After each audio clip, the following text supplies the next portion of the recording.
Thank you बोल रहा हूँ मैं, बहुत धन्यवाद। हर चीज़ की सुविधा मिल रही है। मेरे माता पिता का मैंने बराबर सेवा नहीं कर पाया, मैंने समय नहीं दे पाया, तो मेरे मन में कहीं ना कहीं ये मलाल था। हम आज एक ऐसे वृद्धाश्रम के बारे में बताने जा रहे हैं। शायद विश्व में आप ऐसा आश्रम कहीं और नहीं देखे होंगे। यहाँ निशुल्क सेवा दी जा रही है। इसकी खास बातें हम समाज सेवक किसान नेता योगेश तिवारी और बुजुर्गों से जानेंगे। जी हाँ, पहले बात करते हैं वृद्धाश्रम की, जो रायपुर के ग्राम पंचायत गोमची में स्थित है, जहाँ सर्व सुविधा युक्त है। इसका नाम है माँ गोदावरी आनंद वृद्धाश्रम। यह वैकुंठ धाम से कम नहीं है।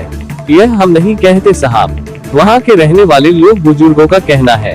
इसका संचालक कल्पना योगेश तिवारी है। योगेश तिवारी और उनके पत्नी। यह वृद्धा आश्रम रायपुर के ग्राम गोमची में नदी के किनारे शुद्ध वातावरण में 200 बेड का है। आप देख सकते हैं यहाँ का दृश्य। वृद्ध आश्रम में बुजुर्गों के लिए खाने पीने के साथ साथ मनोरंजन के लिए टीवी भी लगाई गई है और चलने के लिए एनी टाइम ऑटो वाहन की सुविधा भी है। साथ ही यहाँ पर सभी बुजुर्गों के खाना खाने के लिए बाकायदा टेबल लगाया गया है। यहाँ सभी एक साथ बैठकर खाना खाते हैं और चिकित्सा सुविधा भी है। यहाँ भेदभाव जैसी कोई बातें नहीं है।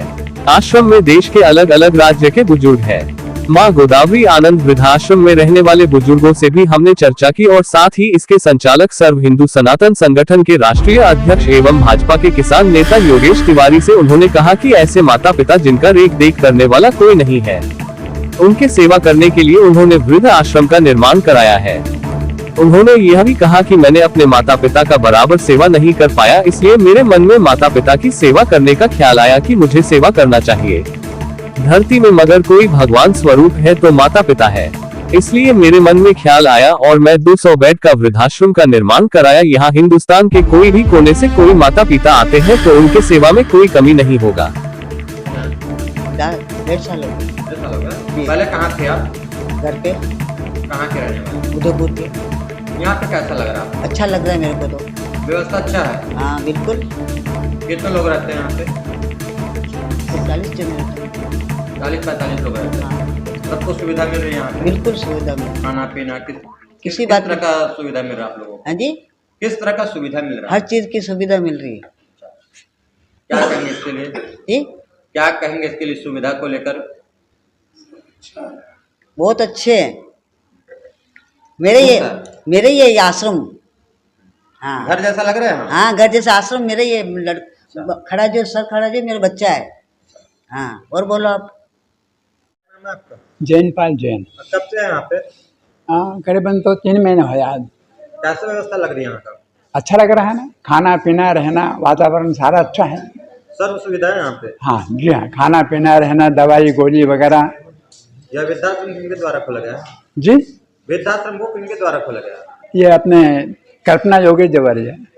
क्या कहेंगे उनको? धन्यवाद देना चाहेंगे।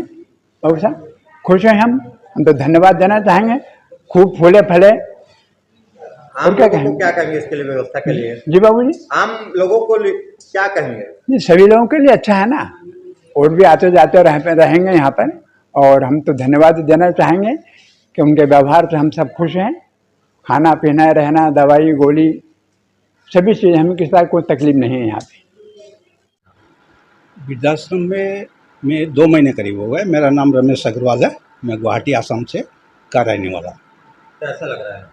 बहुत अच्छा लग रहा है। यहाँ का जो वातावरण है, जो प्राकृतिक वातावरण है, वो मुझे बहुत पसंद है। और वृद्धाश्रम भी सुंदर बना है और अभी फ़िलहाल जो सुविधाएं हैं वो पर्याप्त है हम लोगों के लिए। व्यवस्थाएं अच्छी है? अच्छा ही है। क्या करेंगे इसके लिए आम लोगों के लिए? यही है कि अभी नया नया खुला है, कुछ समय लगेगा पूरी व्यवस्थाएं होने में। हाँ, किंतु अभी भी फिलहाल हम लोग मतलब संतुष्ट हैं। हमारा उद्देश्य वही था कि जो बुजुर्ग माता पिता हैं, जिनकी बराबर देख रेख नहीं हो पा रही है, बहुत सारे ऐसे परिवार के लोग हैं जो अपने माता पिता की बराबर सेवा नहीं करते। जबकि मैं तो कहना चाहता हूं कि अपने माता पिता को किसी को भी वृद्धाश्रम भेजने की नौबत भी नहीं आनी चाहिए। हम लोग प्रयास ये करते हैं कि जो ऐसे लोग, जो सक्षम लोग हैं, जो माता पिता और बाल बच्चे उनको साथ में नहीं रखना चाहते हैं, हम लोग काउंसलिंग भी करते हैं। अगर उसके बावजूद अगर दोनों परिवार में अगर सामंजस्य नहीं बैठता है तो उसको हम लोग यहाँ वृद्धाश्रम में रखते हैं। हमारा उद्देश्य वही था कि गोदावरी सेवा ट्रस्ट का हम लोग निर्माण करके आश्रम का हम लोगों ने निर्माण किया है। और इसमें हीरा ग्रुप के जो हमारे बड़े भैया हैं, जो बजरंग अग्रवाल जी, इनको मैं भगवान स्वरूप भाई मानता हूँ, उनका बहुत बड़ा बनाने में योगदान रहा। 10 करोड़ रुपए उन्होंने CSR फंड से इस आश्रम को बनाने में लगाया। ज़मीन मैंने दान दी है। और एक प्राकृतिक रूप से आप देख सकते हैं कि पूरा सेंट्रल इंडिया में जो यहाँ का जो सौंदर्यकरण है, जो यहाँ का वातावरण है, खारून नदी जैसे स्थित है, यहाँ का जो प्राकृतिक वातावरण देख के कोई भी आदमी, कोई भी बुजुर्ग यहाँ अगर आता है तो जरूर उसको स्वास्थ्य में लाभ होगा और बड़े खुशहाली से यहाँ वो रहना पसंद करेंगे। इसलिए हम लोगों ने आश्रम का निर्माण किया है। जो ऐसे माता पिता जिनकी कोई देख रेख करने वाला ना हो, ऐसे 200 बेड का एक वृद्धाश्रम का निर्माण किया गया। हर प्रकार की सुविधा है, आप देख सकते हैं। यहाँ समय में सभी प्रकार की सुविधा दी जाती है और बिल्कुल सभी किसी प्रकार का कोई शुल्क नहीं लिया जाता है। और हम लोग चाहते हैं कि 200 लोगों का बेड है, 40 से 45 बुजुर्ग यहाँ रहते हैं। हिंदुस्तान के कोने कोने से किसी भी समाज के व्यक्ति को हम लोग यहाँ एडमिशन देते हैं। किसी प्रकार का कोई भेदभाव नहीं है। आपसी प्रेम, स्नेह, भाईचारा से सब लोग रहें।